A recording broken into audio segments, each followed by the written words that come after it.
يصلون على النبي يا أيها الذين آمنوا صلوا عليه وسلموا تسليما اللهم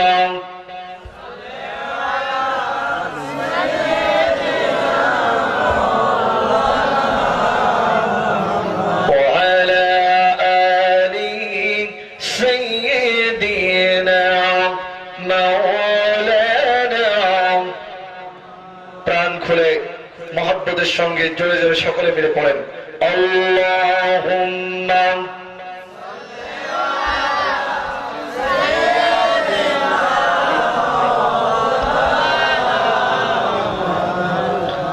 وعلى آل سيدنا مولانا হে রাসূল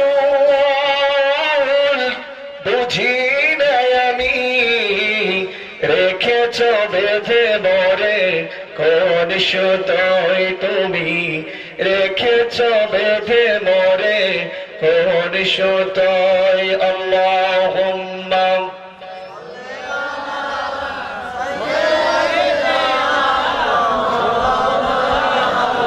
وعلى آل سيدنا مولانا الحمد لله الحمد لله كفى والسلام على عباده الذين اصطفى ঐতিহ্যবাহী তাফসীরুল কোরআন মাহফিল অনুষ্ঠিত হচ্ছে সাধুহাটি এই তাফসীরুল কোরআন মাহফিলের সম্মানিত সুনামধন্য সভাপতি হযরত মাওলানা আব্দুর রাজ্জাক সাহেব আতারাল্লাহু উমরাহু ওয়া বারাকাল্লাহু ফি হায়াতি আমরা সকলে বলি আল্লাহুম্মা আমিন আজকের মাহফিলের প্রধান বক্তা বিশিষ্ট ইসলামী চিন্তাবিদ বরিষ্ঠ কণ্ঠস্বর হযরত মাওলানা AKM এনামুল হক সাফি সাহেব আতারাল্লাহু উমরাহু ওয়া বারাকাল্লাহু ফি হায়াতি সকলে বলি আল্লাহুম্মা আমিন আমন্ত্রিত উলামায়ে হযরত সম্মানিত অতিথিবৃন্দ মাহফিলের সামনে বসা মুরব্বিয়ান ইকরাম যুবক ভাইরা কোসিকা মাসুম বাচ্চারা পর্দার অন্তরে একান্ত আপনজন মা এবং বোনেরা আসসালামু আলাইকুম ওয়া রাহমাতুল্লাহি ওয়া বারাকাতুহু মহান আল্লাহ সুবহানাহু ওয়া তাআলার দরবারে লাখো কোটি শুকরিয়া আদায় করি যে মহান আল্লাহ সুবহানাহু ওয়া তাআলা আমাদেরকে তাফসীরুল কোরআন মাহফিলে উপস্থিত হওয়ার তৌফিক এনায়েত করেছেন মুনিবের দরবারে প্রাণ ভরে শুকরিয়া আদায় করছি সকলে বলছি আলহামদুলিল্লাহ একটু মহব্বতের সঙ্গে বলুন আলহামদুলিল্লাহ প্রিয় নবীর প্রতি দরুদ ও সালাম পেশ করছি সকলে বলছি সাল্লাল্লাহু আলাইহি ওয়াসাল্লাম সম্মানিত উপস্থিতি কোরআনুল কারীমের মাহফিলের চাইতে শ্রেষ্ঠ কোন সমাবেশ শ্রেষ্ঠ কোন মাহফিল আল্লাহর আকাশের নিচে জমিনের উপরে আর একটিও হতে এখানে আপনি আমি যতক্ষণ বসবো আপনার আমার শ্বাস এবং প্রশ্বাসের বিনিময় 10 করে নেকি লেখা হবে জোরে বলুন সুবহানাল্লাহ সম্মানিত উপস্থিতি এটা কিসের মাহফিল জোরে বলুন কিসের মাহফিল আলোচনা হবে আল্লাহর কোরআন থেকে কথা বলেন ঠিক কিনা বন্ধুগণ আমরা কোরআনুল কারীম থেকেই আলোচনা করার চেষ্টা করব সম্মানিত উপস্থিতি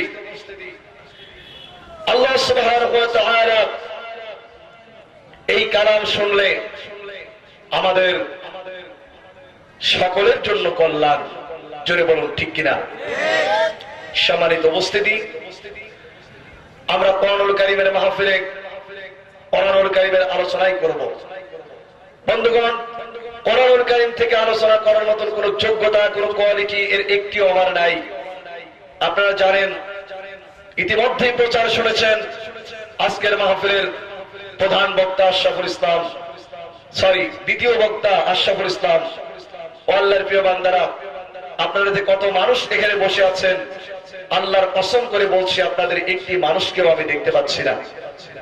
বন্ধুগণ, আল্লাহর কসম করে বলি, আজকে আমার মতো অনেক অন্ধ বিভিন্ন জায়গায় ভিক্ষা করে বেড়াই।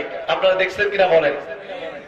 আজকে আমার মতো অনেক অন্ধ বাজারে বাজারে ঢোল বাজিয়ে গান বলে বেড়াই। আজকে আমার মতো অনেক অন্ধ বিভিন্ন কাজের সাথে জড়িত আছে। আল্লাহ পাক ওদের মতো আমাকে করলে করতে পারতো না, কিন্তু আল্লাহ পাক ওদের মতো না করে আপনাদের মতন আল্লাহর খাঁটি গোলামদের সামনে কিছু কথা বলার সুযোগ দিয়েছেন। এর চাইতে বড় পাওয়া ওই আল্লাহর কাছে আর আমার জন্য কি হতে পারে? কথা বলেন ঠিক কিনা? সম্মানিত উপস্থিতি, এই যে আমি এখানে বসলাম, এটা কি আমার কোন বংশের গৌরবে বসেছি, না আমার যোগ্যতার কারণে বসেছি, না আল্লাহর কোরআনের কারণে? বন্ধুগণ, কোরআন যারা জিরো থাকে তারা যদি কোরআনের সংস্পর্শে আসে, কোরআন ওগুলাকে হিরো বানিয়ে দেয়। সুবহানাল্লাহ বলেন। আর ওমর ইবনুল খাত্তাব রাদিয়াল্লাহু তাআলা আনহু قال قال رسول الله صلى الله عليه وسلم ان الله يرفع بهذا الكتاب اقواما ويضع باخرين। হযরত ওমর রাদিয়াল্লাহু তাআলা বলছেন, আমি নবী করিম সাল্লাল্লাহু আলাইহি সাল্লামের কণ্ঠে শুনেছি, যারা নাকি কোরআনুল কারীমকে ভালোবাসবে, এই কোরআনুল কারীমের সংস্পর্শে যারা ছুটে আসবে, এই কোরআনুল কারীমকে যারা সম্মান করবে, তারা যদি চির থাকে আল্লাহ পাক তাদেরকে হিরো বানিয়ে পুরস্কার দেবে। সুবহানাল্লাহ বলেন। আরেকটু আওয়াজ করে বলুন সুবহানাল্লাহ। আর যারা নাকি এই কোরআনুল কারীমের বক্তব্যকে প্রত্যাখ্যান করবে, আল্লাহর কোরআনুল কারীমের আওয়াজকে বন্ধ করার জন্য উঠে পড়ার চেষ্টা করবে, আল্লাহর কোরআনুল কারীমের বক্তব্যের বিরোধিতা করবে, সেগুলি যত বড় হিরো হোক আল্লাহ সুবহানাহু ওয়া তাআলা তাদেরকে চির বানিয়ে দেবে। এখন এই মাহফিলে আমার সামনে যারা উপস্থিত, আমরা হিরো হতে চাই না জিরো হতে চাই? কারা কারা হিরো হতে চাই একটু হাত টান লাগে দেখায়। নারায়ে তাকবীর। আল্লাহ আমাদের কবুল করুন, জোরে বলুন আমিন। প্রশ্ন আসতে পারে, হুজুর হিরো হলে কি হবে? কেনই বা আমরা কোরআনুল কারীমের কাছে আসব? পাবলিক তো কোনো কাজ কোন স্বার্থ ছাড়া করে না, কোরআনুল কারীমের কাছে আসলে লাভটা কি জানার দরকার আছে না নাই? আল্লাহ রাব্বুল আলামিন কোরআনুল কারীমের মধ্যে বলেছেন, তাহা মা আনজালনা আলাইকাল কুরআনা লিতাশকা। নবী হে, কোরআন আমি এই জন্য আপনার অবতীর্ণ করি নাই কোরআনুল কারীমের কারণে আপনি হতভাগ্য হবেন না। না না, কোরআন যাদের কাছে থাকবে তাদের ভাগ্য ভালো হয়ে যাবে। জোরে কোন সুবহানাল্লাহ। আপনাদের অসুখ হলে নিশ্চয়ই আপনারা ডাক্তারের কাছে যান না? যান না? ডাক্তার আপনাকে প্রেসক্রিপশন করে দিলেন, এই প্রেসক্রিপশনটা যদি আপনি ভিজিয়ে পানি খান আপনার রোগ ভালো হবে? যদি এটা তাবিজ হিসাবে গলায় লাগিয়ে থান তারপরেও কি রোগ ভালো হবে? তাহলে রোগ ভালো হবে তখন ডাক্তারের প্রেসক্রিপশন নিয়ে গিয়ে কোন ফার্মেসি থেকে ওষুধ নিয়ে ডাক্তারের নিয়ম অনুযায়ী খাবেন, যখন আপনার রোগ ভালো হবে তখন। সুতরাং কোরআনুল কারীম আমাদেরকে হিরো বানিয়ে দেবে, ঠিক আছে? কোরআনুল কারীমের কাছে যখন ব্যক্তি জীবন, সমাজ জীবন, পারিবারিক জীবন, রাষ্ট্রীয় জীবন যখন কোরআনুল কারীমের সিদ্ধান্ত অনুযায়ী চালাবো, ঠিক তখনই কোরআন আমাদেরকে হিরো বানিয়ে দেবে। সুবহানাল্লাহ বলেন। আল্লাহ রাব্বুল আলামিন কোরআনুল কারীমের মধ্যে বলেছেন, আলিফ লাম মিম কিতাবুন আনজালনাহু ইলাইকা লিতুখরিজান নাস মিনাজ যুলুমাতি ইলান নূর। এই কিতাব আমি আপনার অবতীর্ণ করেছি। এ হচ্ছে একখানা কিতাব, এই কিতাবখানা আমি আপনার অবতীর্ণ করলাম, এই জন্য আপনার অবতীর্ণ করলাম যাতে করে আপনি মানুষদেরকে পঞ্চবতী অন্ধকারের ভিতর থেকে বের করে আলোর পথের সন্ধান দিতে পারেন। আলোর পথটার নাম হচ্ছে ইসলাম। জোরে বলুন, আলোর পথটার নাম কি? আল্লাহ রাব্বুল আলামিন কোরআনুল কারীমের মধ্যে বলেছেন, আলোর পথের দিকে যদি আসো তাহলে কি হবে? শুনুন, ফামান তাবিআ হুদায়া ফালা খাউফুন আলাইহিম ولا هم يحزنون আল্লাহ রাব্বুল আলামিন কোরআনুল কারীমের মধ্যে বলেছেন যদি কোরআনুল কারীমের কাছে যদি তোমরা মাথা নত করো, যদি তোমরা কোরআনুল কারীমের দিকে আসো, তাহলে তোমাদের জন্য কোনো ভয় নেই, তোমাদের জন্য কোনো চিন্তা নেই। সুবহানাল্লাহ। কিসের ভয় নেই? যে এলাকায় আল্লাহর কোরআনুল কারীমের আইন চালু হয়ে যাবে, যে এলাকায় আল্লাহর কোরআনুল কারীম দিয়ে বিচার ফায়সালা করা হবে, কোর্ট কাছারি আবার চালানো হবে, ওই এলাকার মানুষের জন্য কোনো ভয় থাকবে না, কোনো চিন্তাও থাকবে না। জোরে বলুন সুবহানাল্লাহ। একটু জিকির করি সুবহানাল্লাহ, আলহামদুলিল্লাহ, লা ইলাহা ইল্লাল্লাহ, সুবহানাল্লাহ, আলহামদুলিল্লাহ, লা ইলাহা ইল্লাল্লাহ, লা ইলাহা ইল্লাল্লাহ, মুহাম্মাদুর রাসূলুল্লাহ সাল্লাল্লাহু। তাহলে যেই কোরআনুল কারীমের আইন মেনে নিলে ক্ষুধা থাকবে না, ভয় থাকবে না, চিন্তা থাকবে না, হত্যা হবে না, ধর্ষণ হবে না, সেই কোরআনুল কারীমের কথাগুলি শোনার দরকার আছে না নাই? সাথে সাথে মানার দরকার আছে না নাই? আল্লাহর নবী বলেছেন মান ক্বালা বিহি সাদাকা, যে ব্যক্তি কোরআনুল কারীম থেকে কথা বলবে সেই সত্য কথা বলবে। ওয়া মান আমিলা বিহি উজরা, আর যে ব্যক্তি কোরআনুল কারীম দিয়ে আমল করবে আল্লাহ রাব্বুল আলামিন তাকে জান্নাত দিবে। জোরে কোন সুবহানাল্লাহ। ওয়া মান হাকামা বিহি আদালা, আর যারা নাকি এই কোরআন দিয়ে বিচার ফায়সালা করবে সেই সঠিক সত্য বিচার করতে পারবে। ওয়া মান দাআ ইলাইহি হুদিয়া ইলা সিরাতিন মুস্তাকিম, আর কোরআনের দিকে যারা দাওয়াত দেবে তারা মানুষদেরকে সুন্দর রাস্তার দিকে দাওয়াত দেবে। জোরে কোন আল্লাহু আকবার। এই আজকের তাফসীর মাহফিল বড়, এই তাফসীরুল কোরআন মাহফিল কি কোন দলের দিকে আপনাদেরকে ডেকেছেন? এরা ডেকেছেন আপনাদের আল্লাহর কোরআনের দিকে। কথা বলেন ঠিক কিনা?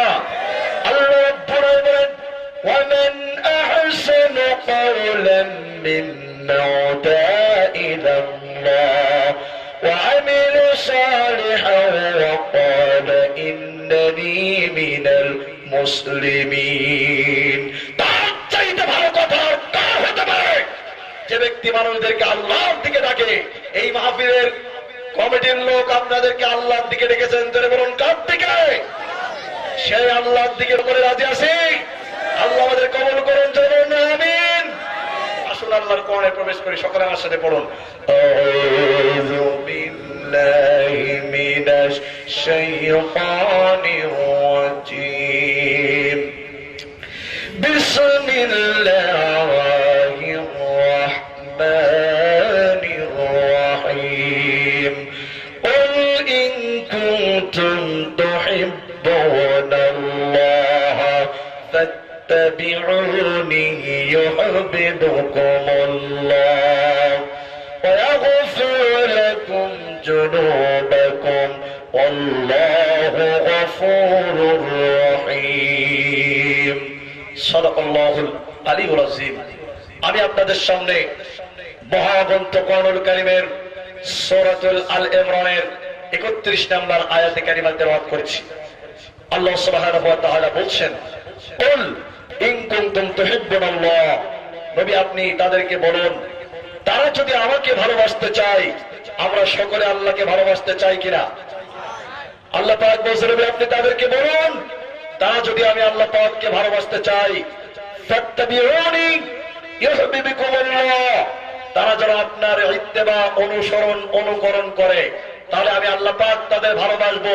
শুধু ভালোবাসবো না, তাদের তামাম জিন্দেগীর গুনাহ খাতাকে মাফ করে দেবো। চিল্লায়ে বলুন সুবহানাল্লাহ। তাহলে আল্লাহকে যদি ভালোবাসতে চাই তাহলে অনুসরণ অনুকরণ ইত্তেবা করতে হবে কার? আল্লাহ রাসূলের। জোরে বলুন কার? আল্লাহ রাসূলের। সব চাইতে আল্লাহর পর ভালোবাসতে হবে আল্লাহ রাসূলের। কথা বলে ঠিক কিনা? আপনি যদি আল্লাহ রাসূলকে যদি ভালোবাসতেন না বাসেন, আপনার নামাজ রোজা হজ যাকাতের কোনো মূল্য থাকবে? আল্লাহর নবী বলেছেন তোমরা যতক্ষণ পর্যন্ত তোমাদের ধন টাকা পয়সা স্ত্রী পুত্র পরিজন এমনকি তোমাদের নিজের জীবনের চাইতে আমি নবী মুহাম্মদকে মহব্বত করতে না পারবে ততক্ষণ পর্যন্ত তোমরা কেউ মুমিন হতে পারবে না। এই কথা শোনার সঙ্গে সঙ্গে হযরত আবু বকর বলেন, ইয়া রাসূলুল্লাহ, ইয়া হাবিবাল্লাহ, আমি আবু বকর আমার ধন টাকা পয়সা স্ত্রী পুত্র পরিজন এমনকি আমি আবু বকর আমার নিজের জীবনের চাইতে আপনাকে মহব্বত করতে পেরেছি, আপনাকে ভালোবাসতে পেরেছি। আল্লাহর হাবিব বলেন, যদি তুমি তোমার নিজের জীবনের চাইতে আমি নবী মুহাম্মদকে মহব্বত করতে পারো, আমি নবী ঘোষণা দিলাম তুমি পূর্ণ মুমিন হয়ে গেছো। ধরে করো আল্লাহু আকবার। এই কথা শোনার সঙ্গে সঙ্গে হযরত ওমর রাদিয়াল্লাহু তাআলা বলেন, ইয়া রাসূলুল্লাহ, ইয়া হাবিবাল্লাহ, আমি আমার ধন টাকা পয়সা স্ত্রী পুত্র পরিজন সব চাইতে আপনাকে মহব্বত করি, কিন্তু মনে হয় আমি ওমর এখনো আমার নিজের জীবনের চাইতে আপনাকে মহব্বত করতে পারি নাই। আল্লাহর হাবিব বলেন, আমার যদি তুমি তোমার নিজের জীবনের চাইতে জানের চাইতে মহব্বত না করতে পারো, আমি নবী ঘোষণা দিলাম এখনো তুমি পূর্ণ মুমিন হতে পারো নাই। এই কথা শোনার সঙ্গে সঙ্গে ওমর রাদিয়াল্লাহু তাআলা বেকট চিৎকার করে কাঁদা শুরু করলেন। আল্লাহর হাবিব বলেন, ওমর তুমি কেঁদো না। কি যেন অবস্থা আল্লাহর হাবিব ওমরকে বুকের সঙ্গে জড়ায় ধরে কি যেন অবস্থা আল্লাহর হাবিব ওমরের ভিতরে দিয়ে দিলেন। এবার ওমর চিৎকার করে বলেন, ইয়া রাসূলুল্লাহ, ইয়া হাবিবাল্লাহ, আমি আমার নিজের ধন টাকা পয়সা স্ত্রী পুত্র পরিজন এমনকি আমি ওমর আমার নিজের জীবনের চাইতে আপনাকে মহব্বত করতে পেরেছি, আপনার সুন্নতকে ভালোবাসতে পেরেছি। আল্লাহর হাবিব বলেন, ওমর যদি তুমি তোমার নিজের জীবনের চাইতে আমাকে মহব্বত করতে পারো, আমি নবী ঘোষণা দিলাম তুমি পূর্ণ মুমিন হয়ে গেছো। সুবহানাল্লাহ। তাহলে নিজের জীবনের চাইতে ভালোবাসতে হবে আল্লাহ রসুলকে। কথা বলেন ঠিক কিনা? বন্ধুগণ, আমরা রসুলকে ভালোবাসতে রাজি আছি, তবে সুবিধাবাদ জায়গায়। কথা বলে বুঝলেন? আর আমরা রসুলকে ভালোবাসতে রাজি আছি সুবিধাবাদ জায়গায়। রসুলের কোন সুন্নত ছোট নয়। শুনে এখন কান খাড়া করে, রসুলের একটা সুন্নত যদি এক পাল্লায় রাখা হয়, আসমান এবং জমিন যদি এক পাল্লায় রাখা হয়, রসুলের একটা সুন্নতের মর্যাদা দেওয়া যাবে না। জোরে বলুন, যাবে কি? আমরা রসুলকে ভালোবাসি কোন কোন জায়গায়? যেখানে আমাদের সুবিধা বেশি হয়। যেমন আমরা রসুলকে ভালোবাসি টুপি মাথায় দেওয়ার ব্যাপারে। কথা বলেন ঠিক কিনা? আমরা রসুলকে ভালোবাসি পাগড়ি মাথায় দেওয়ার ব্যাপারে। আমরা রসুলকে ভালোবাসি মিসাক করার ব্যাপারে। আমরা রসুলকে ভালোবাসি রাস খাবারের পরে মিষ্টি খাওয়ার সুন্নত, আমরা ওইটা কোনোদিনই ছাড়ি না। কথা বলেন ঠিক কিনা? কিন্তু বদর, উহুদ, খন্দক, ইয়ারমুক এই সমস্ত জীবন সুন্নত মানতে আমরা অনেকেই রাজি না। কথা বলেন ঠিক কিনা? রক্ত সুন্নত মানতে অনেকেই রাজি না। কথা বলেন ঠিক কিনা? এই সমস্ত সুন্নতের কথা যদি বলা হয়, তখন ইমাম সাহেব বলেন আমি একটু উজু করে আসতেছি। আসলে নাই? বন্ধুগণ, রসুলের সব সুন্নতকে প্রাধান্য দিতে হবে। যদি আপনি প্রাধান্য না দেন, যদি নিজের জীবনের চাইতে যদি আপনি ভালোবাসতে না পারেন, তাহলে আপনি কখনো মুমিন হতে যেটা বলুন পারবেন? সব সুন্নতকে একরকম মর্যাদা দিতে হবে। প্রমাণ হযরত সালাম রাদিয়াল্লাহু তাআলা আনহু। এই সালাম রাদিয়াল্লাহু তাআলা আনহু ইসলাম কবুল করলেন। ইসলাম কবুল করার পর রসুলের কাছে এসে বলছে, ইয়া রাসূলুল্লাহ, ইয়া হাবিবাল্লাহ, আমি তো ইহুদিদের নেতা ছিলাম, তো ইহুদিদের ধর্মগ্রন্থ অনুযায়ী উটের গোশত খাওয়া হারাম। জোরে বলুন, উটের গোশত ইহুদিদের ধর্ম অনুযায়ী খাওয়া কি? সকলে জোরে বলুন, কি? হারাম। সালাম রাদিয়াল্লাহু তাআলা বলছেন, ইয়া রাসূলুল্লাহ, ইয়া হাবিবাল্লাহ, আমি তো ইসলাম কবুল করলাম, আমার জন্য এখন উটের গোশত খাওয়া কি? হুজুর বললেন তোমার জন্য হালাল। কয়েকদিন পর এই সাহাবী এসে বলছেন, ইয়া রাসূলুল্লাহ, ইয়া হাবিবাল্লাহ, আমি গরুর গোশত দিয়ে ভাত খাওয়ার পর আমার মনে হয় তৃপ্তি সহকারে ভাতগুলি খেলাম। ছাগলের গোশত দিয়ে ভাত খাওয়ার পর আমার মনে হয় তৃপ্তি সহকারে ভাতগুলি খেলাম। দুম্বার গোশত দিয়ে ভাত খাওয়ার পর আমার মনে হয় তৃপ্তি সহকারে ভাতগুলি খেলাম। কিন্তু উটের গোশত দিয়ে খাওয়ার পর আমার মনের ভিতরে একটু কেমন কেমন করে, হুজুর এই হালাল আর ওই হালাল এই দুটি কি? আল্লাহ নবী করিম সাল্লাল্লাহু আলাইহি সাল্লামকে দাঁড়ায় দিল, সালামকে বলে দাও তুমি উটের গোশত দিয়ে খেয়ে যে আরাম পাবে, গরুর গোশত দিয়ে ভাত খেয়ে সেই আরাম তোমার পেতে হবে। কারণ ঠিক কিনা? কারণ উটের গোশত হালাল, গরুর গোশত কি? জোরে বলুন কি? আল্লাহ রাব্বুল আলামিন জানায় দিল তুমি তোমার সাহাবীকে বলে দাও সে উটের গোশত দিয়ে খাওয়ার পর যেমন তৃপ্তি অনুভব করবে, গরুর গোশত দিয়ে খাওয়ার পর তার ওই রকম তৃপ্তি অনুভব করতে হবে। ও আল্লাহর বান্দারা, এ কথা বলার কারণ হচ্ছে আপনি টুপি মাথায় দিয়ে যেমন আরাম পাবেন, তেমনি ভাবে নাস্তিক মুরতাদরা যখন আল্লাহ ওয়া রাসূলের বিরুদ্ধে যখন স্লোগান তুলবে, ওই নাস্তিক মুরতাদদের মোকাবেলা ময়দানে গিয়ে ওই নাস্তিক মুরতাদদের মোকাবেলা করতে ময়দানে গিয়ে ওই আপনি একই আরাম পাবেন। কথা বলেন ঠিক কিনা? যদি এই বেলায় যদি আরাম না লাগে আপনি কি মুসলমান হতে পারবেন? রাসূলকে ভালোবাসতে পারবেন? রাসূল আপনার জন্য আদর্শ। চলে বলুন রাসূল আপনার জন্য কি? আল্লাহ কোরআনুল কারীমের মধ্যে বলেছেন লাকাদ কানা লাকুম ফি রাসূলিল্লাহি উসওয়াতুন হাসানাহ। তোমাদের জন্য গ্রহণযোগ্য মহত্ব আদর্শ হচ্ছে তোমাদের রাসূলের মধ্যে, তার কাছ থেকে তোমরা আদর্শ গ্রহণ করো। জোরে কোন সুবহানাল্লাহ। তাহলে আল্লাহ রাসূলকে, আল্লাহকে যদি ভালোবাসতে হয় তাহলে ভালোবাসতে হবে কাকে? আল্লাহর ভালোবাসা অর্জন করতে হলে ভালোবাসতে হবে কাকে? আল্লাহ রাসূলকে। বন্ধুগণ, আল্লাহ রাসূলকে মনে প্রাণে বিশ্বাস করে নিতে হবে। আমরা সাধারণ ভাবে তো আমরা বিশ্বাস যেভাবে সাহাবায়ে কেরাম করেছিল ওই রকম ভাবে আমাদের বিশ্বাস করতে হবে, নাকি একটু কম বেশি করলে চলবে? দেখুন সাহাবায়ে কেরাম রিদওয়ানুল্লাহি তাআলা আলাইহিম আজমাইন তারা কিভাবে নবী করিম সাল্লাল্লাহু আলাইহি সাল্লামকে বিশ্বাস করতেন। নবী করিম সাল্লাল্লাহু আলাইহি সাল্লাম এক ইহুদির কাছ থেকে কতগুলি টাকা ধার করেছিলেন এবং নির্ধারিত তারিখে ওই ইহুদির ধারের টাকা হুজুর পরিশোধ করেছেন। তারপরেও ওই ইহুদি কয়েকদিন পরে এসে বলছে, মুহাম্মদ সাল্লাল্লাহু আলাইহি সাল্লাম তুমি যে আমার কাছ থেকে টাকা ধার নিয়েছিলে টাকাগুলি ফেরত দাও। হুজুর বলছেন আমি তো তোমার টাকা ফেরত দিয়েছি। ইহুদি বলছে না আপনি টাকা ফেরত দেন নাই। ইতিমধ্যে একজন সাহাবী এসেছেন, এসে বলছে হুজুর কি হচ্ছে? হুজুর বলছে এই লোকটার কাছ থেকে আমি কতগুলি টাকা নিয়েছিলাম এবং নির্ধারিত তারিখে তার ধারের টাকা পরিশোধ করেছি, তারপরে ওই ইহুদি বলছে আমি নাকি তার টাকা ফেরত দেই নাই। সাহাবী বলছেন ইয়া রাসূলুল্লাহ ইয়া হাবিবাল্লাহ আমি জানি আপনি ইহুদির টাকা ফেরত দিয়েছেন। সুবহানাল্লাহ বলেন। আমাদের দলের লোক হলে বলতাম ভাই আপনি এতদিন কোথায় ছিলেন, আমরা তো আপনাকেই খুঁজতেছি। কথা বলেন ঠিক কিনা? রাসূল বলছেন কিরকম? আমি যখন টাকা ইহুদির কাছ থেকে নিই তখনও তুমি এখানে উপস্থিত ছিলে না, যখন আমি ইহুদির টাকা ব্যাক দিই তখনও তুমি এখানে ছিলে না। তুমি কি করে বলছো যে তুমি তার সাক্ষ্য? তুমি যে সাক্ষী তার প্রমাণ কি? সাহাবী বলছেন ইয়া রাসূলুল্লাহ ইয়া হাবিবাল্লাহ আমরা আল্লাহ রাব্বুল আলামিনকে চিনতাম না, অসংখ্য মূর্তি পূজা করতাম, আমাদের বাপ দাদার মূর্তি পূজা করত। আপনি বলেছেন এই মূর্তি পূজা চলবে না, এক আল্লাহর উপরে ঈমান আনো। আল্লাহকে দেখি নাই, আপনার কথা মতো বাবা পীর শত শত মূর্তিগুলি পরিত্যাগ করে এক অদেখা আল্লাহর উপরে ঈমান এনেছি। আপনি বলেছেন জান্নাত আছে, দেখি নাই বিশ্বাস করেছি। আপনি বলেছেন জাহান্নাম আছে, দেখি নাই বিশ্বাস করেছি। আপনি বলেছেন এই জীবন জীবন নয়, আমাদেরকে আরেকটা জীবনে উপস্থিত হতে হবে, জবাবদিহি করতে হবে আল্লাহর দরবারে, দেখি নাই সাক্ষী পাই নাই তবু বিশ্বাস করেছি।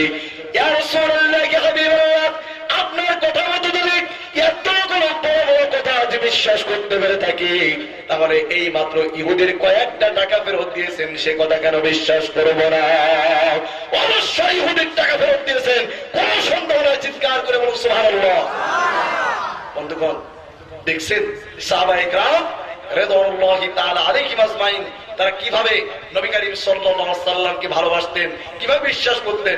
একটু মহব্বতে জিকির করো লা ইলাহা ইল্লাল্লাহ সুবহানাল্লাহ আলহামদুলিল্লাহ লা ইলাহা ইল্লাল্লাহ সুবহানাল্লাহ আলহামদুলিল্লাহ লা ইলাহা ইল্লাল্লাহ লা ইলাহা ইল্লাল্লাহ মুহাম্মাদুর রাসূলুল্লাহ সাল্লাল্লাহু। বন্ধুগণ, তাহলে আল্লাহর ভালোবাসা অর্জন করতে হলে ইত্তেবা অনুসরণ ভালোবাসতে হবে কার? আপনারা কি আমার কথা বুঝতে পারছেন? একটু জোরে সোরে বলুন, কার? আল্লাহ রাসূলের। তাহলে সম্মানিত উপস্থিতি, আমরা অনেকেই যখন জুব্বা পরি তখন মনে হয় যে এই লোকটা মনে হয় আল্লাহ রাসূলকে সবচাইতে বেশি ভালোবাসে, কিন্তু বর্তমান প্রেক্ষাপট বলে দিচ্ছে অনেক জুব্বা পরারা আমরা দেখে তাদেরকে বিশ্বাস করি যে এরা হয়তো বা রাসূল কারীম সাল্লাল্লাহু আলাইহি ওয়াসাল্লামকে খাঁটি ভাবে ভালোবাসে, কিন্তু দেখা যাচ্ছে একটা লোকের গায়ে যদি একটা গেঞ্জি থাকে অথবা ফাড়া পাঞ্জাবি থাকে আমরা তাকে কটাক্ষ করি যে এই লোকটার মনে হয় রাসূল কারীম সাল্লাল্লাহু আলাইহি ওয়াসাল্লামকে বেশি ভালোবাসে না। কিন্তু পৃথিবী প্রমাণ পেয়েছে এমন লোক জুব্বাওয়ালারা যখন রাসূল কারীম সাল্লাল্লাহু আলাইহি ওয়াসাল্লামকে ব্যঙ্গচিত্র আঁকায় তখন এমন কিছু জুব্বাওয়ালা আছে যারা ব্যঙ্গচিত্র আঁকায় তাদের সাথে মুসাফা করে, আর এমন লোক পৃথিবী প্রমাণ পেয়েছে যারা জুব্বা পরে অথচ রাসূল কারীম সাল্লাল্লাহু আলাইহি ওয়াসাল্লামকে ব্যঙ্গচিত্র আঁকানোর পরিবর্তে যারা জীবন দেয়, রক্ত দেয়, এমন কিছু লোক আছে না নাই? যারা বলুন আছে না নাই? সুতরাং আমরা আন্দাজেই কাউকে বলতে পারবো না যে এই লোকটা রাসূল কারীম সাল্লাল্লাহু আলাইহি ওয়াসাল্লামকে মহব্বত করে না। সম্মানিত উপস্থিতি, এটা শুধু আমাদের সমাজে নয়, সাহাবায়ে কেরাম রিদওয়ানুল্লাহি তাআলা আলাইহিম আজমাইন তাদের মধ্যেও এরকম কিছু মানুষ ছিল যারা আল্লাহ রাসূলকে সবচাইতে বেশি ভালোবাসতো, আল্লাহকে বেশি ভালোবাসতো। জোরে কোন আল্লাহু আকবার।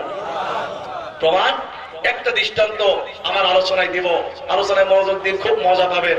সম্মানিত উপস্থিতি, নবী করিম সাল্লাল্লাহু আলাইহি ওয়াসাল্লামের একজন সাহাবী, নাম তার সালাবা। জোরে বলুন নামটা কি? সকলে জোরে বলুন নাম কি? সালাবা। এই সালাবা রাদিয়াল্লাহু তাআলা আনহু ইনি ছিলেন অত্যন্ত গরীব মানুষ। কিরকম গরীব মানুষ? তিনি একটা কাপড় পরিধান করে স্বামী স্ত্রী তারা দুজনে নামাজ আদায় করত। সুবহানাল্লাহ বলেন। এই সালাবা রাদিয়াল্লাহু তাআলা আনহু ইনি নামাজে আসতেন সকলের শেষে, আর নামাজ পড়ার পর মসজিদ থেকে চলে যেতেন সকলের আগে। কয়েকদিন এইটা লক্ষ্য করেছে হযরত ওমর। জোরে বলুন কে লক্ষ্য করেছে? আরো জোরে বলুন কে? ওমর। ওমর রাদিয়াল্লাহু তাআলা আনহু বেশ কয়েকদিন পার হয়ে যাওয়ার পর সাহাবার এই চিত্র দেখে হুজুরের কাছে বললেন, ইয়া রাসূলুল্লাহ, ইয়া হাবিবাল্লাহ, আপনার একজন সাহাবী নামাজে আসে সকলের শেষে, নামাজ থেকে চলে যায় সকলের আগে। হুজুর, আমার মনে হয় নামাজটা ঠিকভাবে আদায় করে না। আল্লাহ রাসূল বললেন, ওমর, আগেই কারোর বিরুদ্ধে নেগেটিভ ধারণা পোষণ করো না। সুবহানাল্লাহ বলেন। আমরা তো অনেকেই অনেকের নেগেটিভ ধারণা পোষণ করি থাকি না? আরো যেমন থাকি না? এই যে স্টেজে বক্তব্য দিচ্ছি, কোন রাজনৈতিক কথা বলছি না, তারপরেও 4-5 বার কানের ভিতরে এসেছে কোন কথা বলা যাবে না, আগেই নেগেটিভ হয়েই আছে।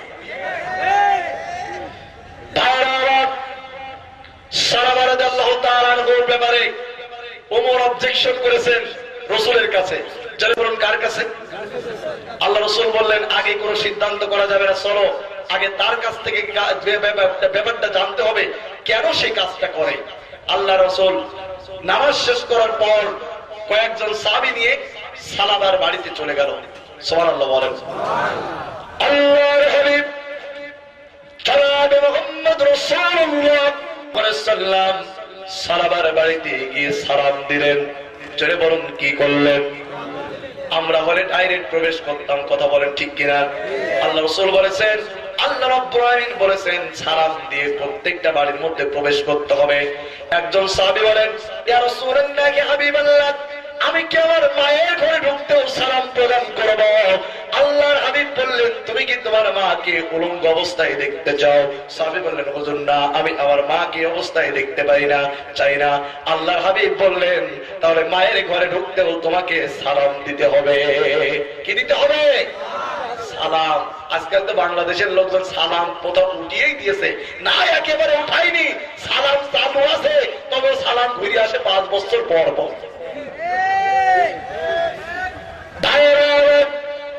আল্লাহর হাবিব সালামের বাড়িতে গিয়ে সালাম প্রদান করলেন। প্রথমবার সালাম দিলেন, সালামের জবাব এলো না। দ্বিতীয়বার সালাম দিলেন, সালামের জবাব এলো না। ওমর রাদিয়াল্লাহু তাআলা আনহু বলেন, ইয়া রাসূলুল্লাহ, কে হাবিবাল্লাহ, আমাকে নির্দেশ দিন, এই মাত্র সালাবা বাড়ির মধ্যে প্রবেশ করেছে, আমি এই মাত্র ওকে ঘরের ভিতর থেকে বের করে আনি। আল্লাহর হাবিব বলেন, একটু ওয়েট করো, কারণ আল্লাহ রাসূলের মনটা তো ছিল অত্যন্ত নরম। কথা বলেন ঠিক কিনা? তিনি তো সকলের জন্য রহমত। আল্লাহ রাব্বুল আলামিন কোরআনুল কারীমের মধ্যে বলেছেন, ওয়া মা আরসালনাকা ইল্লা রাহমাতান লিল আলামিন। আল্লাহ আমি তাকে পৃথিবীবাসীর জন্য রহমত স্বরূপ হিসেবে পাঠিয়েছে। চিৎকার করে বলুন সুবহানাল্লাহ। ওমর বলছে, হুজুর ধরে নিয়ে আসি। আল্লাহ রাসূল বলছে, একটু ওয়েট কর। আল্লাহর হাবিব তৃতীয়বার সালাম দিলেন। সালামের জবাব না পাওয়ার পর আল্লাহর হাবিব সাহাবায়ে কেরামদেরকে নিয়ে চলে আসছেন বাড়ির দিকে। ইতিমধ্যে কয়েক কদম আল্লাহ রাসূল বাড়ির দিকে রওনা করেছেন। সাল্লাল্লাহু তাআলা আনহু ঘরের মধ্যে থেকে দৌড়াতে দৌড়াতে বের হয়ে গিয়ে নবী করিম সাল্লাল্লাহু আলাইহি সাল্লামের কাছে গিয়ে বলেন, ওয়া আলাইকুমুস সালাম, হুজুর আপনি আমার বাড়িতে আসুন। সুবহানাল্লাহ বলবেন না? আল্লাহর হাবিব বললেন, সালাবাত, তোমার ঘরের মধ্যে যাব ঠিক আছে, তবে তোমাকে 3টা প্রশ্নের জবাব দিতে হবে। জোরে বলুন, কয়টা? 3টা। এই ঘরের মধ্যে সালাবা রাসূলকে নিয়ে আসতেন। দেখেন, সালাবার বাড়ির ভিতরে একটা বাচ্চা শিশু খুঁটির সঙ্গে বেঁধে রেখেছে। ওমর বলেন, ইয়া রাসূলুল্লাহ, কে হাবিবাল্লাহ, আপনি বাচ্চাদের আদর করার কথা বলেছেন, আর আপনার সাহাবী সালাবা বাচ্চাকে কেন খুঁটির সঙ্গে বেঁধে রেখেছে? হুজুর বললেন, বসেই এই প্রশ্ন করা হবে। সুবহানাল্লাহ বলেন। আল্লাহর হাবিব বললেন, সালাবা, তুমি যদি পরপর 3টা প্রশ্নের জবাব না দাও, আমরা এখানে থাকবো না। প্রশ্ন কয়টা? জোরে বলুন, কয়টা? সালাবার কাছে প্রথম প্রশ্ন হলো, সালাবা, তুমি কেন নামাজে দ্রুত চলে আসো? সকলের আগে যাও, সকলের পিছে কেন চলে আসো? জবাব, সকলের আগে যাও, সকলের পিছে নামাজে যাও, সকলের বের হওয়ার আগে কেন নামাজ থেকে চলে আসো? প্রশ্ন করলেন আল্লাহর হাবিব। সালাবা বলেন, ইয়া রাসূলুল্লাহ, কে হাবিবাল্লাহ, আমি নামাজের সকলের শেষে যাই, আবার নামাজ থেকে সকলের আগে চলে আসি। আমার কারণ হলো এই, ইয়া রাসূলুল্লাহ, কে হাবিবাল্লাহ, আমরা মদিনার সবচেয়ে একজন অভাবী মানুষ। আমরা স্বামী আর স্ত্রী, আমাদের পোশাক মাত্র একটা। পোশাক কয়টা? জোরে বলুন, কয়টা? স্বামী আর স্ত্রীর পোশাক মাত্র একটি। ইয়া রাসূলুল্লাহ, কে হাবিবাল্লাহ, আমি যখন নামাজে চলে যাই, আমার স্ত্রী বলেন, স্বামী, তুমি দ্রুত গতিতে নামাজ থেকে চলে আসো। তুমি নামাজ থেকে চলে আসার পর এই জায়গায় দাঁড়িয়ে থাকবে, আমি ওই পোশাকটা পরে নামাজ আদায় করে নিব। ইয়া রাসূলুল্লাহ, কে হাবিবাল্লাহ, এই জন্য আমি নামাজে যাই সবাই শেষে, নামাজ থেকে ফিরে আসি সকলের আগে। ইয়া রাসূলুল্লাহ, কে হাবিবাল্লাহ, আমাদের ঘরের মধ্যে একটি গর্ত খনন করা আছে, আমি ওই গর্তের মধ্যে দাঁড়িয়ে পোশাক আমার স্ত্রীকে দিয়ে দিই। ওই একই পোশাক পরে আমার স্ত্রী নামাজ পড়ে নাই, আবার আমার স্ত্রী গর্তের ভিতরে দাঁড়িয়ে থাকে, ওই পোশাকটা পরে আমি নামাজে চলে যাই, আবার আমার কাজে চলে যাই। চিৎকার করে বলুন সুবহানাল্লাহ। তবু আমি নামাজ কাজা করি না, কারণ এইটা ফরজ করেছেন কে? জোরে বলুন, কে? আমার বন্ধুগণ, আল্লাহ রাব্বুল আলামিন মানুষদেরকে জাহান্নামে দেবে, জাহান্নামে যাওয়ার, যারা জাহান্নামে যাবে, জাহান্নামে যাওয়ার যতগুলি কারণ হবে, জাহান্নামে যাওয়ার সবচাইতে বড় কারণ হবে 4টা। জোরে বলুন, বড় কারণ কয়টা? আল্লাহ রাব্বুল আলামিন, ইয়াতাসালুনা আনিল মুজরিমিন মা সালাকাকুম ফি সাকার قالوا لم نك من المصلين ولم نك نطعم المسكين। জাহান্নামীদেরকে জিজ্ঞাসা করা হবে, ও জাহান্নামীরা, কেন তোমরা জাহান্নামে এসছো? জাহান্নামীরা বলবে, আমরা জাহান্নামে আসার কারণ ছিল 4টা। জোরে বলুন, কয়টা? 1 নম্বরে কারণ, মা সালাকাকুম في سقر قالوا لم نك من المصلين ولم نك نطعم المسكين আমরা নামাজ পড়ি নাই নামাজি লোক দেখলেই ঠাট্টা করেছি বিদ্রুপ করেছি নামাজি লোক দেখে ঠাট্টা করা বিদ্রুপ করা রোগ আছে না নাই বলে হাসে তো ডুব মেরে একটা শামুক পাই মোল্লারা খায় তুই কি পাই আছে না নাই সবগুলাকে জাহান্নামে যাওয়া লাগবে কথা বলে ঠিক কিনা শুধু জাহান্নামে যেতে হবে না যারা আল্লাহওয়ালাদের বিরুদ্ধে বিভিন্ন বক্তব্য দেয় আল্লাহওয়ালাদের বিরুদ্ধে যারা বিভিন্ন পরিকল্পনা করে ষড়যন্ত্র করে তাদের হতাকে এবং তাদেরকে একসাথে জাহান্নামে যাওয়া লাগবে ইনশাআল্লাহ প্রিয় উপস্থিতি তাহলে জাহান্নামে যাওয়ার বড় কারণ হলো চারটা জোরে বলুন কয়টা সাহাবা বলছেন ইয়া রাসূলুল্লাহ ইয়া হাবিবাল্লাহ আমি আল্লাহর ফরজ নামাজ আদায় করি এই জন্য আমি নামাজ থেকে দ্রুত নামাজ থেকে চলে আসি আমার স্ত্রীকেও নামাজের সুযোগ করে দিই জোরে কোন আলহামদুলিল্লাহ এই নামাজ পড়া জোরে বলুন কি সকলে জোরে বলুন কি অনেকে বলে হুজুর নামাজ না পড়লে কি হবে আমাদের ঈমান ঠিক আছে বলে কিনা বলেন আল্লাহর নবী বলেছেন লা দীনা লিমান লা সালাতা লাহু যার কাছে নামাজ নাই ওর কাছে দিন নাই ঈমান নাই আমার নবী বলেছেন মান তারাকা সালাতাম মুতাআম্মিদান ফাকাদ কাফারা ইচ্ছা করে যে ব্যক্তি নামাজ ছেড়ে দিল হাদিস অনুযায়ী সে কাফের হয়ে গেল জোরে কোন নাউজুবিল্লাহ আল্লাহর বান্দারা আপনার নাম ভোটার তালিকায় মুসলমান থাকতে পারে একটু এগিয়ে আসুন সুবহানাল্লাহ আলহামদুলিল্লাহ লা ইলাহা মা বোনেরা একটু এগিয়ে যান পাশের একজনকে বসতে জায়গা দিন সুবহানাল্লাহ আলহামদুলিল্লাহ লা ইলাহা ইল্লাল্লাহ লা ইলাহা ইল্লাল্লাহ মুহাম্মাদুর রাসূলুল্লাহ সাল্লাল্লাহু বলতেছেন আল্লাহর বান্দা আপনার নাম ভোটার আইডি কার্ডে মুসলমান থাকতে পারে ৬৫ পর্যায়ে মুসলমান থাকতে পারে জন্ম নিবন্ধনের কার্ডে মুসলমান থাকতে পারে আপনি যদি নামাজ আদায় না করেন আপনি আর হরিপদর মধ্যে কোনো পার্থক্য নাই কথা বলেন ঠিক কিনা নামাজ আদায় করতেই হবে যে ব্যক্তি নামাজ না আদায় করবে সে অন্য কোনো মানুষের নেতা হতে পারে সে মুসলমানদের নেতা হওয়ার যোগ্যতা তার নাই কথা বলেন ঠিক কিনা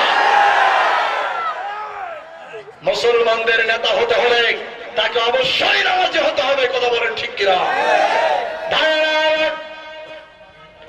সাহাবা বলছেন ইয়া রাসূলুল্লাহ ইয়া হাবিবাল্লাহ আমি ফরজ নামাজ কাদা করি না আমি ফরজ নামাজ নিজে আদায় করি আমার স্ত্রীকে নামাজের সুযোগ দিয়ে দেই চিৎকার করে বলুন সুবহানাল্লাহ আল্লাহ রাসূল বলছেন সাহাবা সাহাবী দুইটা চিন্তায় পড়ে গেল যারা সাথে গেছিল এই কি আল্লাহওয়ালা মানুষ আমরা কি কার বিরুদ্ধে নেগেটিভ ধারণা পোষণ করেছি এ তো খাঁটি একজন আল্লাহওয়ালা মানুষ সুবহানাল্লাহ বলেন ওমর বলছেন ইয়া রাসূলুল্লাহ ইয়া হাবিবাল্লাহ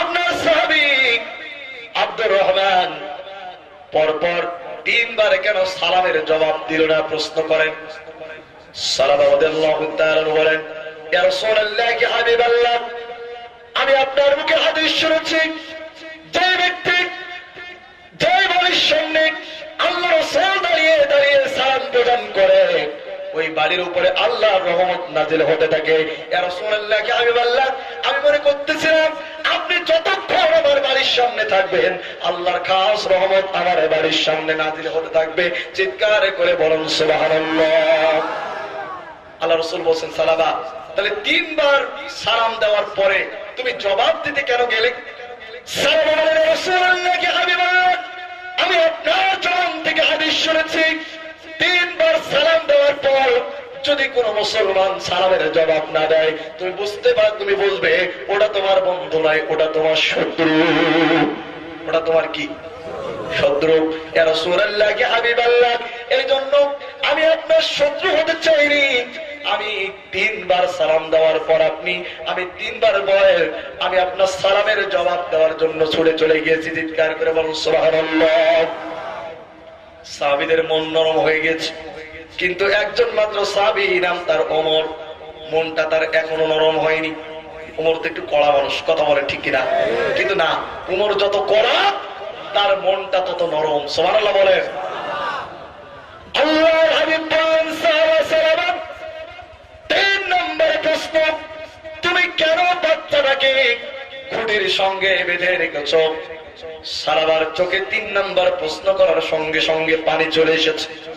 সাহাবা বলেন, ইয়া রাসূলুল্লাহ, কি হাবিবাল্লাহ, এই যে আমার বাড়ির পাশে একটি খেজুর গাছ, ওই খেজুর গাছটি আমার নয়, ওই খেজুর গাছটি একটি ইহুদি লোকের। ইয়া রাসূলুল্লাহ, ইয়া হাবিবাল্লাহ, এই গাছের নিচে খেজুর পড়ে আমরা স্বামী এবং স্ত্রী ওই ইহুদির গাছের খেজুরে টাচ করি না। কিন্তু ছোট্ট মাসুম বাচ্চা, ছোট্ট মাসুম বাচ্চা, আমি যখন কাজে চলে যাই, আমার 6 থেকে 5 থেকে 4 থেকে 5 বছরের বাচ্চা, ও হাঁটতে হাঁটতে ইহুদির গাছের খেজুর যখন কুড়িয়ে খায়, ওই ইহুদি আমাকে গালি দিলে সহ্য করতাম, আমার স্ত্রীকে গালি দিলে সহ্য করতাম, আমার সন্তানকে গালি দিলে সহ্য করতাম। ওই ইহুদি খেজুর গাছের খেজুর যখন আমার বাচ্চাটা কুড়িয়ে খায়, ওই ইহুদি আমাকে গালি দেয় না, আমার স্ত্রীকে গালি দেয় না, আমার সন্তানকে গালি দেয় না, আমার নবীর নাম ধরে আমার বাচ্চাকে যখন গালাগালি করে, ইয়া রাসূলুল্লাহ, ইয়া হাবিবাল্লাহ, আমার হৃদয়ের মধ্যে বড় আঘাত লাগে।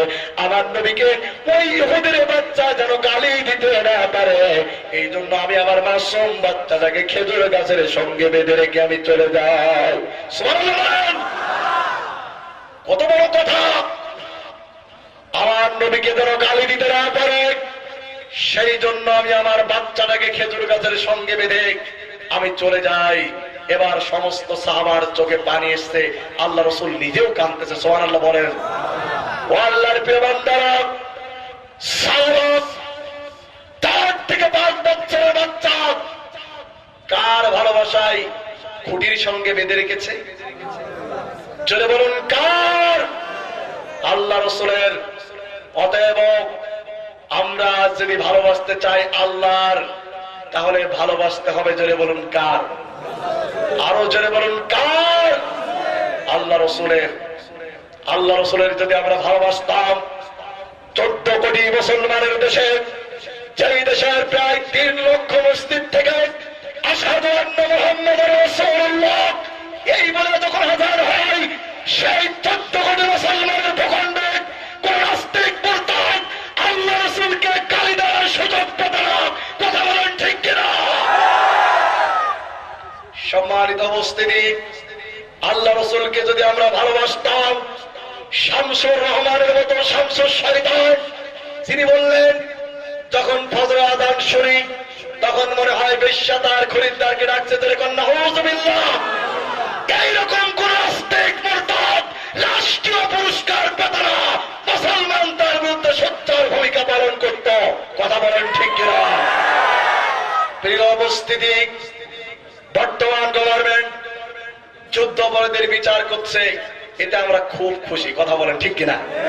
ওরা মানবতা বিরোধী অপরাধ করবে কেন? বিচার যা হচ্ছে ঠিকই হচ্ছে। কথা বলেন ঠিক কিনা?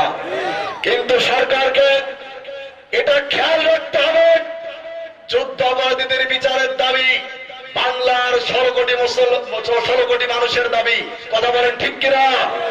কিন্তু বিগত দিন যারা ধর্ম অপরাধ করেছে, যারা আলেমদের জাতি হুজুর বলেছে, যারা মাস্তান, যারা রাসূলকে কলঙ্ক করেছে, যারা বিভিন্ন সময় আল্লাহ রাসূলের বিরুদ্ধে ব্যঙ্গচিত্র করেছে, ওই ধর্ম অপরাধীদের বিচার বাংলার জমিনে হতেই হবে, হতেই হবে, হতেই হবে।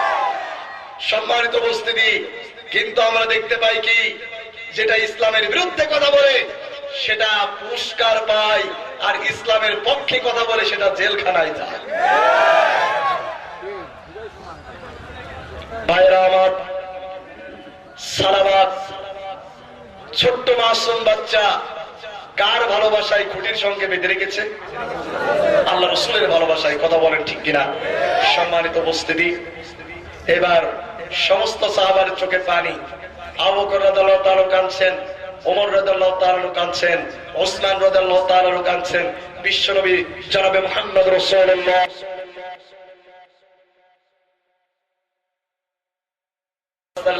তিনার চোখেও পানি। এইবার আবু বকর বলেন, ইয়া রাসূলুল্লাহ, ইয়া আল্লাহ, আমার ভাই আব্দুর রহমানের যখন এতই অভাব, আমি তার জন্য কিছু খেজুর গাছ দান করে দিলাম তার পরিবারের অভাব মিটাবার জন্য। চিৎকার করে বলুন সুবহানাল্লাহ। উসমান রাদিয়াল্লাহু তাআলা আনহু বললেন, ইয়া রাসূলুল্লাহ, ইয়া আল্লাহ, আমার ভাই সালাবার যখন এতই সমস্যা, আমি আজকে থেকে তার তামাম ফ্যামিলির কাপড় চোপড়ের দায়িত্ব নিয়ে নিলাম। চিৎকার করে বলুন সুবহানাল্লাহ। এবার ওমর রাদিয়াল্লাহু তাআলা আনহু, যার মনটা ছিল অত্যন্ত কঠিন, সেই কঠিন মনের মানুষ বললেন, ইয়া রাসূলুল্লাহ, ইয়া হাবিবাল্লাহ, আমি ওমর আমার ভাই সালাবার জন্য কিছু অর্থ সহায়তা দিলাম। চিৎকার করে বলুন মারহাবা। তাহলে সালাবা রাদিয়াল্লাহু তাআলা আনহু কার ভালোবাসায় যেন কলিজার টুকরা সোনা মানিককে খুঁটির সঙ্গে বেঁধে রেখেছে? আল্লাহ রাব্বুল আলামিন কোরআনুল কারীমের মধ্যে বলেছেন, কুল ইন কুনতুম তুহিব্বুনাল্লাহ ফাত্তাবিউনি ইউহিব্বুকুমুল্লাহ ওয়া ইয়াগফির লাকুম যুনুবাকুম আল্লাহু গফুরুর রহিম। আল্লাহ রাব্বুল আলামিন, নবী আপনি তাদেরকে বলুন, তারা যদি আমাকে ভালোবাসতে চায়, ফাত্তাবিউনি ইউহিব্বুকুমুল্লাহ, তারা যেন আপনার অনুসরণ করে, আপনার অনুকরণ করে, তাহলে আমি আল্লাহ রাব্বুল আলামিন তাদেরকে ভালোবাসবো। চিৎকার করে বলুন সুবহানাল্লাহ। শুধু ভালোবাসবো না, তাদের তামাম জিন্দেগীর গুনাহ সমূহকে আমি মাফ করে দেব। জোরে করে আল্লাহু আকবার। বিশ্বকবি, কবি সম্রাট আল্লামা ইকবাল রাহমাতুল্লাহ আলাইহি বলেছেন, এ মোহাম্মদ সে ওফা তোমারে তো হাম তেরে হ্যায়, এ মোহাম্মদ সে ওফা তোমারে তো হাম তেরে হ্যায়, क्या तुझे लोहो कलम लोहो कलम तक पहुंचा। मोहम्मद सल्लल्लाहु अलैहि वसल्लमेর সঙ্গে মহব্বতের কানেকশন জুড়ে দাও। আকাশ এবং জমিন তো দূরের কথা, লোহ কলম পর্যন্ত আল্লাহ রাব্বুল আলামিন তোমার জন্য করে দিবে। চিৎকার করে বলুন আল্লাহু আকবার। আমার বন্ধুগণ, সাহাবায়ে রিদওয়ানুল্লাহি তাআলা আলাইহিম আজমাইন কিভাবে নবী করিম সাল্লাল্লাহু আলাইহি সাল্লামকে ভালোবাসতেন আর একটা দৃষ্টান্ত দেব। আপনারা কি বিরক্ত বোধ করছেন? ভাইরা আমার, সাহাবায়ে কেরাম কিভাবে ভালোবাসতেন? বিশ্ব নবীর একজন সাহাবী, নাম তার সাদ। জোরে বলুন, নাম তার কি? এই সাদ রাদিয়াল্লাহু তাআলা আনহু, ইনি অনেকদিন কিছুদিন পর ইসলাম কবুল করলেন। এই সাদের শরীরটা ছিল অত্যন্ত অত্যন্ত কালো, পা একটা ছোট আর একটা বড়। এইরকম একটি মানুষ মা বাপের ধর্ম পরিত্যাগ করে তিনি ইসলাম কবুল করলেন। বেশ কয়েকদিন পার হয়ে গেল, বিশ্ব নবীর কাছে এসে সাদ বলেন, ইয়া রাসূলুল্লাহ, ইয়া হাবিবাল্লাহ, ইসলাম তো কবুল করলাম, এখন আবার বিবাহ করার প্রয়োজন। কি করার প্রয়োজন? বিবাহ করার প্রয়োজন। আল্লাহ রাসূল সাদের বক্তব্য শুনে একটা চিঠি লিখলেন। মদিনার সবচেয়ে সম্ভ্রান্ত পরিবারের একটা মেয়ের পিতার কাছে চিঠি লিখে বললেন, এই পত্রবাহকের সঙ্গে তুমি তোমার মেয়েকে বিবাহ দিয়ে দিও। চিৎকার করে বলো সুবহানাল্লাহ। কিন্তু যার সম্পর্কে হুজুর বলেছেন পত্রবাহকের সঙ্গে তোমার মেয়েটা বিবাহ দিয়ে দিও, মেয়েটা ছিল ওই এলাকার সবচেয়ে সুন্দরী মেয়ে। আর পত্রবাহক যিনি নিয়ে যাচ্ছেন তার শরীর তো কালো, আবার এক পা ছোট আর আরেক পা বড়। এরপরে আল্লাহ রাসূল যখন চিঠি লেখার পর সাদ যখন চিঠিটা নিয়ে ওই মেয়ের বাপের কাছে গিয়ে সালাম দিলেন, আসসালামু আলাইকুম ওয়া রাহমাতুল্লাহ, মেয়ের বাপের হাতে চিঠিটা উঠাই দিলেন। মেয়ের বাপ চিঠি পড়ে দেখে সর্বনাশ, চিঠির উপরে মুহাম্মদ সাল্লাল্লাহু আলাইহি ওয়াসাল্লামের নাম লেখা আর লেখা রয়েছে, এই পত্রবাহকের সঙ্গে তুমি তোমার মেয়ের বিবাহ দিয়ে দিও। মেয়ের বাপ একবার চিঠির দিকে তাকাচ্ছে আর একবার সাদের চেহারার দিকে তাকাচ্ছে। এটাই তো স্বাভাবিক, কথা বলেন ঠিক কিনা? জোরে বলুন ঠিক কিনা? এরপর মেয়ের বাপ বলছে, তুমি আজকে চলে যাও, কালকে এসো, আমি আমার সিদ্ধান্তের কথা তোমাকে জানিয়ে দেব। মেয়ের বাপের টার্গেট ওই ছেলের সঙ্গে ওর মেয়েকে সেই বিবাহ দিবে না। কিন্তু এই চিঠির বক্তব্য পড়া ওই মেয়েটা দূর থেকে শুনে ফেলেছে। চিৎকার করে বলুন সুবহানাল্লাহ। সাদ রাদিয়াল্লাহু তাআলা আনহু তিনি চলে আসছেন। মেয়ে তার আব্বুকে ডেকে বলছে, আব্বু একটু আগে একটা ছেলে আসছিল, উনি কি করতে এসেছিল? মেয়ের আব্বু বলছে উনি একটা কাজে এসেছিল। বলতে না আব্বু আমি শুনতে চাই। তখন মেয়ের বাপ বলছে যে আল্লাহ রাসূল এই ছেলেকে বলেছে যে এই পত্রবাহকের সঙ্গে একটা চিঠি দিয়ে বলেছে এই পত্রবাহকের সঙ্গে তুমি তোমার মেয়েকে বিবাহ দিয়ে দাও। আমি ওই রকম একটা কালো ছেলের সঙ্গে তো তোমাকে বিয়ে দিতে পারি না। মেয়ে বলছে আব্বু আপনি ওই ছেলেকে দ্রুত বিবাহের প্রস্তুতি নিতে পারেন, আমি ওই ছেলের সঙ্গে বিবাহ করব। চিৎকার করে বলুন সুবহানাল্লাহ। বর্তমান যুগের মা বোনরা যদি হতো তাহলে কি এইরকম বিয়েতে মত দিত? ছেলে বলুন দিত? কদিন আগে একটা ছেলের মুখে দাড়ি ছিল, বেশ কয়েকদিন আগে ওর মুখে হাত লাগে, আমার তো চোখ নাই, ওর মুখে হাত দিয়ে দেখি দাড়ির বংশও নাই। জিজ্ঞেস করলাম ভাই দাড়ি কাটছো কেন? বলছে বিবাহ হচ্ছে না, এই জন্য কন্যা পক্ষের কাছ থেকে ঘটক প্রস্তাব দিয়েছে বিয়ে না করলে দাড়ি না কাটলে ওর সঙ্গে বিবাহ দেওয়া যাবে না। আর এখন তো দাড়িওয়ালা দেখতে একটু ভয়ও করে, কারণ কোন সালের অপরাজিতা আল্লাহই ভালো জানে। যদি বলেন ঠিক কিনা? টুপিওয়ালা দাড়িওয়ালা লোক দেখলেই মনে করে এগুলি ওদের দুশ্মন। ভাইরা আমার, বর্তমান যুগের মা বোনেরা দাড়িওয়ালা লোক পছন্দ করে না। অন্তরের যে সমস্ত মা বোনেরা আলোচনা শুনছেন কান খাড়া করে শুনুন, দাড়িওয়ালাদের সাথে বিবাহ করবেন জীবনে লাঠির বাড়ি খেতে হবে না। আর যদি দাড়ি চাচাদের সাথে বিয়ে করেন লাঠির বাড়িতে কয় রকম কায়দায় ডিজিটাল কায়দাতে কিভাবে আসবে আল্লাহ ভালো জানে। কথা বলেন ঠিক কিনা? বন্ধুগণ, দাড়িওয়ালারা তার স্ত্রীদেরকে অত্যন্ত মহব্বত করে ভালোবাসে। কথা বলেন ঠিক কিনা?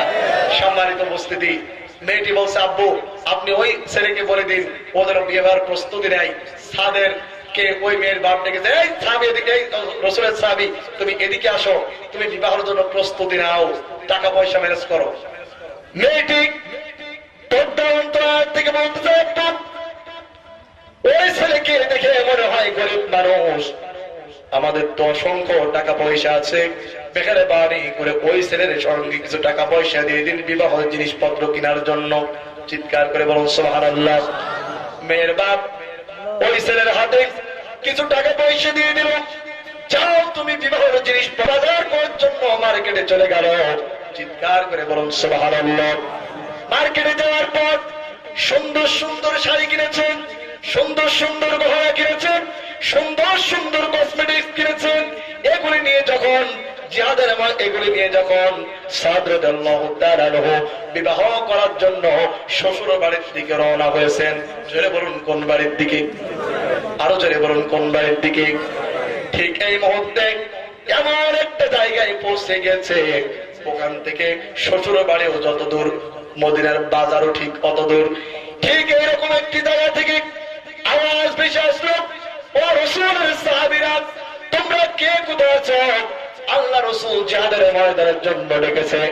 জোরে বলুন কিসের ময়দানে? আরো জোরে বলুন কিসের ময়দানে? জিহাদের ময়দানের জন্য ডেকেছে। সাদ রাদিয়াল্লাহু তাআলা চিন্তায় পড়ে গেল এখন কোন দিকে যাব। একদিকে রাসূল ডাকছেন জিহাদের ময়দানে, আর একদিকে বিবাহের কাজ করার জন্য শ্বশুর মশাই ডাকছেন। এখন আমি যাব কোন দিকে? আমাদের ছেলে পিলে হলে কোন দিকে যেত? আরো জোরে বলুন কোন দিকে? এমনি তো বিবাহর এক সপ্তাহ যদিও যুবকটি নামাজ পড়ে, বিবাহর এক সপ্তাহ আগের থেকে নামাজ পড়া বাদ দিয়ে দেয়। আছে না নাই? আবার বাড়ির ভিতরে উঠাই পুজো। পুজো বোঝে না বন্ধুগণ? আগে তো গ্রামগঞ্জে হিন্দু সম্প্রদায় ছিল, একটা দুইটা পূজা উঠতে। কথা বলেন ঠিক কিনা? বর্তমান ব্যবস্থা বলে দেখতেছি মুসলমানদের ঘরের মধ্যে স্টার জলসা বাংলা দিয়ে মুসলমানদের ঘরের মধ্যে মূর্তি পূজা ঢুকিয়ে দেওয়া হয়েছে। আজকে সমাজে বড় অশান্তি ঢুকে গেছে। কথা বলেন ঠিক কিনা? আজকে সমাজে অশান্তি, এই অশান্তির জন্য দায়ী কারা? আলেমরা নাকি? যারা বলুন আলেমরা। কিন্তু যত কিছু হয় দোষ হয় কাদের? মোল্লাদের। আজকে অশান্তি এসেছে। কথা বলেন ঠিক কিনা? কিন্তু যা কিছু হচ্ছে এখন যদি এই এলাকায় একটা ছেলে মিলে গাইতেও ফুটায়, দোষ হবে ইমাম সাহেবের। কথা বলেন ঠিক কিনা? সর্বনাশ, তাজিয়া মিছিল হচ্ছে, সেখানে হামলা হলো, দোষ হলো হুজুরদের। কথা বলেন ঠিক কিনা? বন্ধুগণ, কান খাড়া করে শুনুন, আজকে এই অন্যায়, অশ্লীলতা, পাপাচারের জন্য দায়ী কোনো আলেম নাই। কোন আলেম, কোন হুজুর। 29 রমজান একটা ছেলে হুজুরের কাছে এসে বলছে, হুজুর বলেন তো এবার রোজা কয়টা হবে? হুজুর বলছে, রোজা যদি পৌঁছে তাহলে কালকে আর একটা রোজা হবে, আর যদি কালকে চাঁদ দেখা যায় আজকে রাত্রে তাহলে কালকে রোজা হবে না। ছেলেটি মনে মনে বলছে, হুজুর রোজা একটাও করিনি, নতুন পাঞ্জাবি কিনছি বলে এই জন্য আপনার কাছে জিজ্ঞেস করতে এসেছি। এরকম কিছু লোক আছে না নাই? সব সময় সামনের কাতারে থাকে। সর্বনাশ, যাত্রার প্যান্ডেলে সামনের কাতারে কি ডাকো? ওটা গ্রামের সভাপতি। সর্বনাশ, মমতাজ এসেছে ওখানে কি ডাকো? সামনের কাতারে, ওইটা আমাদের সভাপতি। সর্বনাশ, মসজিদের সামনে তাইছে কি ডাক? ওকেন আমাদের সভাপতি। ওয়াজ মাহফিল হচ্ছে কেন? ওখানে কি ডাক? ওখানেও গ্রামের সেই গানের কুচো শরীর মধ্যে কোষের মধ্যে সভাপতি। আছে না নাই? আরো জোরে বলুন, আছে না নাই? বন্ধুগণ, ওই ছেলেটি বলছে, হুজুর নতুন পাঞ্জাবি কিনছি বলে আপনার কাছে জিজ্ঞেস করতে এসেছি। তারপর সন্ধ্যাবেলা ঢুকেছে ছেলেটি বাথরুমে। জোরে বলুন, কোথায়?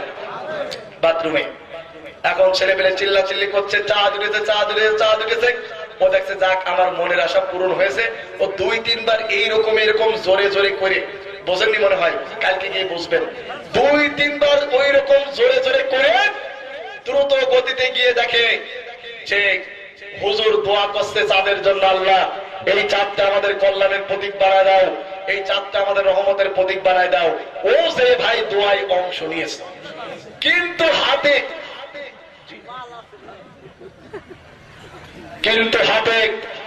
কিছুটা অরিজিনাল জিনিস লেগেই ছিল। হুজুর বলছে বিরহমাতিকা আমার রহিমিন, ও দোয়া করছে ভাই বিরহমাতিকা আমার রহিমিন। এরপর চিন্তা করছে, চাঁদ উঠলো ঠিক আছে, হুজুর দোয়া করলো ঠিক আছে, মনের আশা পূরণ হলো সেটাও ঠিক আছে, কিন্তু এবারের এই চাঁদটা এত দুর্গন্ধ কেন? আপনারা বলেন, আসলে কি দুর্গন্ধটা চাঁদের না ওর অরিজিনাল মালের? ওর অরিজিনাল মালের। কাজেই আজকে অন্যায়, অশ্লীল, ইফতিজিং, হত্যা, ধর্ষণ, খুন, আজকে একটা যুবক আর একটা যুবতীর সাথে চলে যাওয়া, এই সমস্ত অন্যায় অশ্লীলতার জন্য দায়ী কোন আল্লাহর আলেম ব্যক্তি নয়। তাই তারা যারা প্রত্যেকটা মুসলমানের ঘরের ভিতরে মূর্তি পূজা ঢুকিয়েছে, ইস্টার চলছে, যে বাংলা চালু করেছে, এর জন্য দায়ী তারা। কথা বলেন ঠিক কিনা? আচ্ছা বলেন, এই সমস্ত ওই যে ভারতের যে সমস্ত অপসংস্কৃতির চ্যানেলগুলি আছে, ওতে কি মুসলমানদের উপকার হয়? কোন উপকার আছে? ওদের প্রত্যেকটা নাটকে মুসলমানদের মা বোনদের ভিতরে কিভাবে ঝগড়া বাঁধাতে হয় সেইটা চালু করে। বন্ধুগণ, আমি বলতেছিলাম, সাদ রাদিয়াল্লাহু তাআলার এলান শুনলেন। কি এলান? একজন বলছে, ইয়া ও আল্লাহ রাসূলের সাহাবীরা, তোমরা কে কোথায় আছো? আল্লাহ রাসূল জিহাদের ময়দানে তোমাদেরকে ডেকেছেন। জোরে বলুন, কিসের ময়দানে? আরো জোরে বলুন, কিসের ময়দান? আমার বন্ধুগণ, সাত চিন্তা করুন, কি করা যায়, কোন দিকে যাব? জিহাদের ময়দানে যাব না আল্লাহ রাসূলের ডাকে সাড়া দিব? সাত চিন্তায় পড়ে গেল। সাত চিন্তা করতেছে কোন দিকে যাব। হঠাৎ করে সাদের মনে কোরআনুল কারীমের আয়াত মনে পড়ে গেল। জোরে বলুন, কিসের আয়াত? কোরআনুল কারীমে সাত পড়তেছে, আল্লাহ রাব্বুল আলামিন, ইয়া আইয়ুহাল্লাযীনা আমানু হাল আদুল্লুকুম আলা তিজারাতিন তুনজিকুম মিন আযাবিন আলীম তুমিনুনা বিল্লাহি ওয়া রাসূলিহি ওয়া তুজাহিদুনা ফি সাবিলিল্লাহি বিআমওয়ালিকুম ওয়া আনফুসিকুম যালিকুম খায়রুল লাকুম ইন কুনতুম তা'লামুন। আল্লাহ রাব্বুল ওই বান্দারা, আমি কি তোমাদের এমন একটা ব্যবসার কথা বলে দেব যে ব্যবসা করলে তোমরা দুনিয়ায় শান্তি, তোর এই ব্যবসা করলে তোমরা তোমরা জাহান্নামের আগুন থেকে বেঁচে যাবে। চিৎকার করে বলুন সুবহানাল্লাহ। সেই ব্যবসাটা কি? তুমিনুনা বিল্লাহি ওয়া রাসূলিহি, তোমরা ঈমান আনো আল্লাহর উপরে এবং তার রাসূলের উপরে। ঈমান আনো কার উপরে? আল্লাহ এবং তার রাসূলের উপরে। ওয়াতুজাহিদুনা ফি সাবিলিল্লাহি বিআমওয়ালিকুম ওয়া আনফুসিকুম, এবং তার রাস্তায় জিহাদ করো মাল দিয়ে জান দিয়ে। যদি তোমরা বুঝে থাকো, ইন কুনতুম তাআলামুন, তাহলে তোমাদের জন্য হবে কল্যাণকর। জোরে করো আল্লাহু আকবার। সাত চিন্তা করো, না না না, বিবাহ করার জন্য যাব না, আমি এই মুহূর্তে সিদ্ধান্ত নিলাম জিহাদের ময়দানে যাব, যেহেতু রাসূল ডেকেছে। জোরে বলুন কে ডাকছে? সাদ রাদিয়াল্লাহু তাআলা বিবাহের সমস্ত জিনিসপত্রগুলো ফেরত দেন। ওই জিনিসপত্র নিয়ে বাজারে চলে গেলেন। বাজারে চলে যাওয়ার পর সাদ রাদিয়াল্লাহু তাআলা, সাদ সালমী রাদিয়াল্লাহু তাআলা আনহু দোকানদারের কাছে গিয়ে বলছে, ভাই এই জিনিসপত্রগুলি ফেরত নেন। দোকানদার বলছে, ভাই প্যাকেটের গায়ে লেখা রয়েছে বিক্রয় মাল ফেরত নেওয়া হয় না। বিক্রয় মাল আপনারা শুনতেছেন? একটু